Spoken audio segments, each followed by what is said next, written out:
Gupta service computer education में आपका स्वागत है। हेलो फ्रेंड्स, पाइथन सीरीज में आपका स्वागत है और मेरा नाम है वरिंदर सिंह।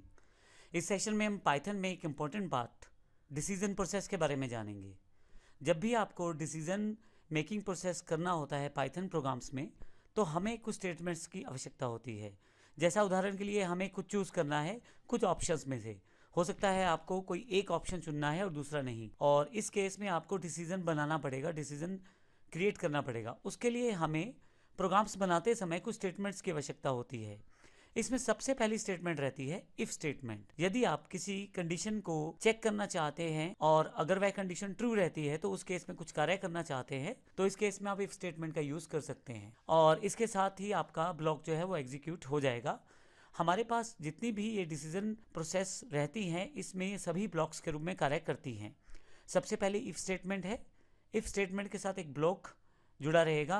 आप इसको ऐसा कह सकते हैं, अगर आपने C++ या जावा किया है तो उसमें ब्रैकेट्स लगते थे, लेकिन पाइथन में इसको स्पेस के द्वारा इंडिकेट किया जाता है। तो एक पर्टिकुलर ब्लॉक में जितनी भी स्टेटमेंट्स रहती हैं, मान लीजिए आप 5 लाइनें या 10 लाइनें लिखते हैं, वो सभी की सभी एग्जीक्यूट हो जाएंगी अगर आपकी कंडीशन ट्रू रहती है इफ स्टेटमेंट के द्वारा। परंतु कई बार ऐसा होता है आपको ट्रू केस के साथ साथ फॉल्स केस पे भी कुछ एग्जीक्यूट करवाना है। कुछ स्टेटमेंट्स को आप फॉल्स केस में भी एग्जीक्यूट करना चाहते हैं। ऐसे केस में आपको इफ से कार्य नहीं चलेगा, आपको इफ और एल्स दोनों की जरूरत पड़ेगी। यहाँ सबसे इंपॉर्टेंट पॉइंट जो है वो ये है कि या तो इफ स्टेटमेंट एग्जीक्यूट होगी या एल्स स्टेटमेंट एग्जीक्यूट होगी। इसका अर्थ ये हुआ कि इफ एल्स के केस में दो ब्लॉक बनेंगे। पहला ब्लॉक इफ ब्लॉक कहलाएगा और दूसरा ब्लॉक एल्स ब्लॉक कहलाएगा। इफ ब्लॉक तब एग्जीक्यूट होता है अगर आपकी दी गई कंडीशन ट्रू रहती है, लेकिन अगर वह कंडीशन ट्रू नहीं रहती और कंडीशन फॉल्स हो जाती है, इस केस में एल्स ब्लॉक एग्जीक्यूट होता है। ध्यान रखिएगा, दोनों में से केवल एक ही ब्लॉक एग्जीक्यूट होने वाला है, या तो इफ वाला या एल्स वाला। तो इस तरह से ये डिसीजन मेकिंग करना आसान हो जाता है। जब आपको कंडीशनल स्टेटमेंट्स के अकॉर्डिंग कुछ डिसीजन लेना है, तो या तो इफ ब्लॉक एग्जीक्यूट होगा या एल्स ब्लॉक एग्जीक्यूट होगा, तो आपका प्रोग्रामिंग का फ्लो अकॉर्डिंग टू कंडीशन हो जाएगा।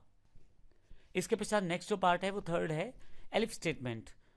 जैसा कि हमारे पास इफ के साथ अगर आपको एक से ज़्यादा कंडीशंस लगानी हैं और पहली कंडीशन अगर ट्रू नहीं हुई तो फिर दूसरी कंडीशन, दूसरी नहीं ट्रू हुई तो फिर तीसरी कंडीशन, इस तरह से हम काफ़ी सारी कंडीशंस को मेंशन कर सकते हैं। उसके लिए हम पाइथन में एलिफ स्टेटमेंट का प्रयोग करते हैं। जब हम प्रैक्टिकल प्रोसेस में जाएंगे तो हम देखेंगे किस तरह से हम एक ही प्रोग्राम के अंदर काफ़ी सारी कंडीशंस सेटअप कर सकते हैं एलिफ स्टेटमेंट के द्वारा। इसमें आपके पास जो स्टेटमेंट्स में आपने जितनी भी कंडीशंस डिफाइन की हैं, उन कंडीशंस के अकॉर्डिंग आपके पास आउटपुट आता चला जाएगा। अब जो कंडीशन आपकी ट्रू रहेगी उसके अकॉर्डिंग आपके पास आउटपुट अवेलेबल हो जाएगा। फाइनली आपके पास नेस्टेड इफ स्टेटमेंट है। इसमें हमारे पास नेस्टेड इफ का अर्थ ये है कि पहली स्टेटमेंट के अंदर दूसरी स्टेटमेंट, दूसरी स्टेटमेंट के अंतर्गत तीसरी स्टेटमेंट, तीसरी स्टेटमेंट के अंतर्गत चौथी स्टेटमेंट। तो इस तरह से एक हायरार्की सी बन जाती है स्टेटमेंट्स को लेके।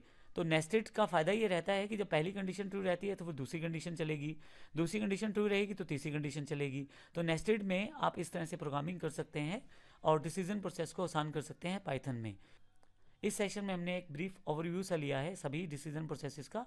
आने वाले सेशंस में हम इनको प्रैक्टिकल रूप में देखते हैं किस तरह से हर पार्ट कार्य करता है और आपके लिए डिसीजन प्रोसेस आसान कर देता है पाइथन में क्रिएट करना। धन्यवाद।